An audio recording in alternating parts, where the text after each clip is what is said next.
వీసోర్స్ through యూకేకి వెళ్తున్న సౌమ్యతో మనం మాట్లాడడం. వాళ్ళ పెద్దనాన్న గారు ఉన్నారు, మాట్లాడదాం. నమస్తే అండి. నమస్కారం. సో మీరే సౌమ్యని వీసోర్స్ కి తీసుకొచ్చారు అని కూడా చెప్పింది సౌమ్య.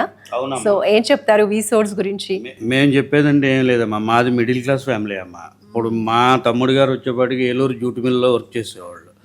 ఆ వర్క్ కూడా అది వాళ్ళు అనివార్య కారణాల్లో ఆ జూట్ మిల్ క్లోజ్ చేయడం వల్ల వర్క్ కూడా లేదు. ఈ పిల్లలకి ఇంజనీరింగ్ అయిపోయి ఉన్నారు. అవుట్ ఆఫ్ పంపించాలంటే ఎట్లా పంపించాలి అనే దానికోసం మేము వెతుకుతున్నాం.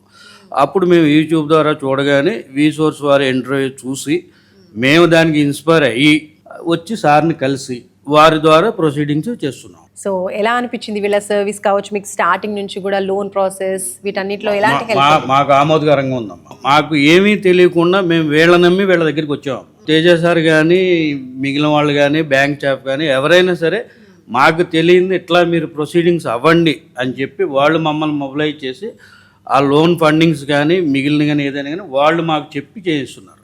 ఓకే. సో ఇలాగే మీలాగా పేరెంట్స్ ఎంకరేజ్ చేసేటువంటి స్టూడెంట్స్కి, స్టూడెంట్ అబ్రాడ్కి వెళ్ళాలి అనుకున్న వాళ్ళకి వీసోర్స్ గురించి ఏం చెప్తారు? మేమైతే వీసోర్స్ వారు ఇచ్చే సర్వీసు చాలా బాగుంది. ఎందుకనంటే మిడిల్ క్లాసులో పిల్లల్ని బీటెక్ వరకు చదివించి కూడా అవుట్ ఆఫ్ పంపించడానికి మా దగ్గర స్తోమత లేదు అనుకునే పేరెంట్స్కి వీళ్ళు ఒక స్టాండ్ మెట్టు లాంటిది.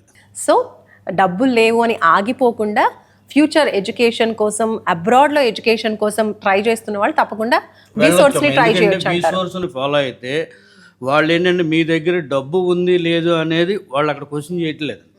మీకు ఫండింగ్ లేదు, మేము బ్యాంక్ లోన్ ఇప్పిస్తాం, వెళ్ళండి చదువుకోండి, అక్కడ స్థిరపడండి, ఆ లోన్ కట్టుకోండి.